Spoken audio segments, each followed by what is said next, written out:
When we talked, it was in the summer. You were pessimistic. You have recently said you are optimistic about the course of negotiations. What gives you that optimism?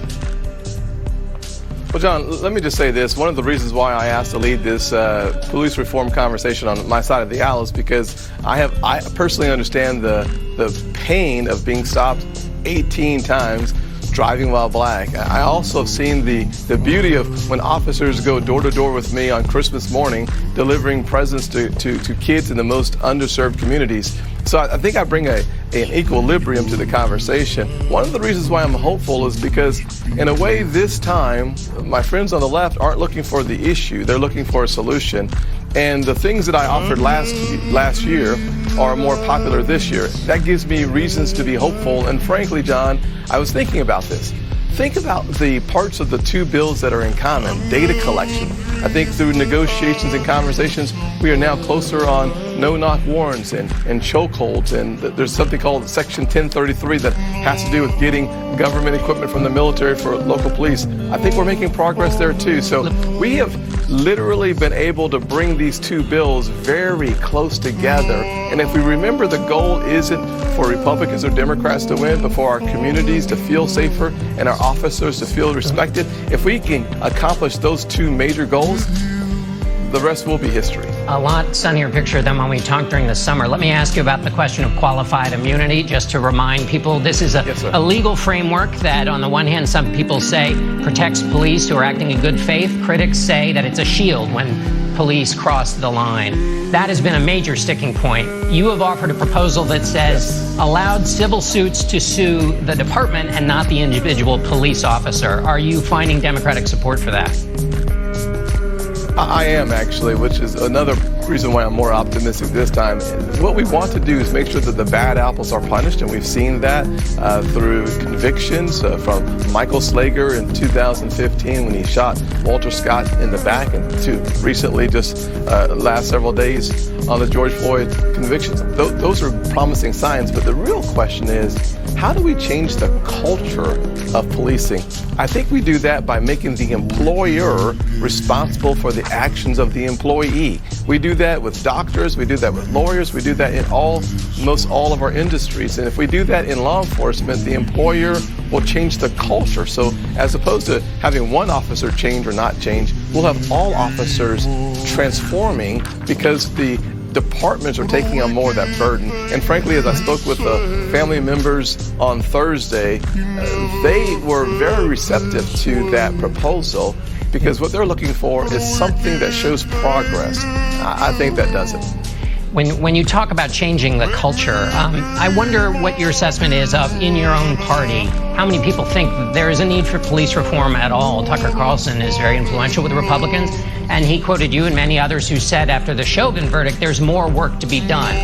You're talking about changing that culture, and he seemed to think that was not a legitimate position. What's your feeling about that?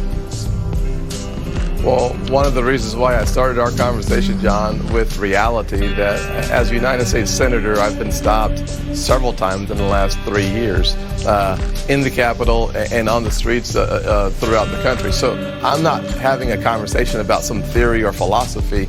I'm saying that there is a way for us to restore more confidence from communities of color and say to our officers, we want character-driven officers responding to crises in neighborhoods. Those are two things that we can accomplish. I think my party, significant numbers in my party, have already said to me, we will go where you go on this issue as long as I can explain my position, and we're going to do that. Let me ask you about your theory about race. You said America is not a racist country in your response to the president. The president has subsequently said he agrees with you. But you've also said, so there's some common ground there, you've also said to suggest there aren't racial challenges and patterns is for someone to be blind. And you've also said that the system is breaking the back and breaking the spirit of millions of people in our country. And you're talking about black Americans who are being affected by that system. So help people understand when you say it's not a racist country, but then you do talk about a system that targets black Americans. You've talked about it today. Help people square those two statements. Sure, absolutely. Well, first let me say, thank goodness that finally our president, our vice president, one of the leaders in the Democrat caucus in the House, Jim Clyburn, have all come forward and said exactly what I've been saying for a long time. America is not a racist country. The question is there a lingering effect after a couple of centuries of racism and discrimination in this nation? The answer is absolutely. The question we should be debating and fighting over is how do we resolve those issues going forward? One side says, I'm going to take from some to give to others. Fighting bigotry with bigotry is hypocrisy. It just doesn't work. The second, our side, what I've suggested is let's expand opportunity and make sure that we are fully equipped for the challenges of the future.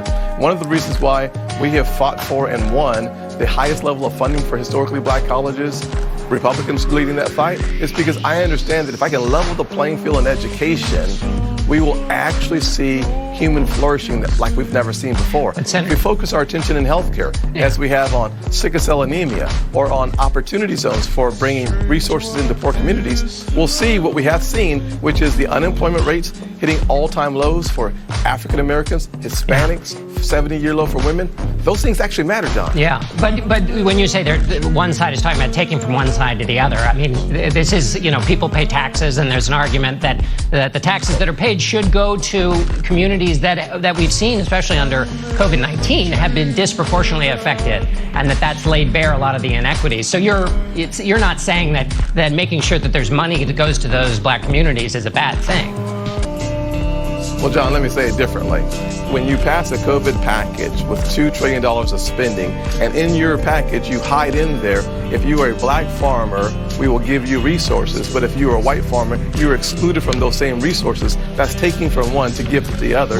It's one of the reasons why in the 1990s, the USDA had to pay out the Pickford settlements to black farmers for taking from them to give the white farmers. So we're going to reverse that and call that a way of creating fairness in our country?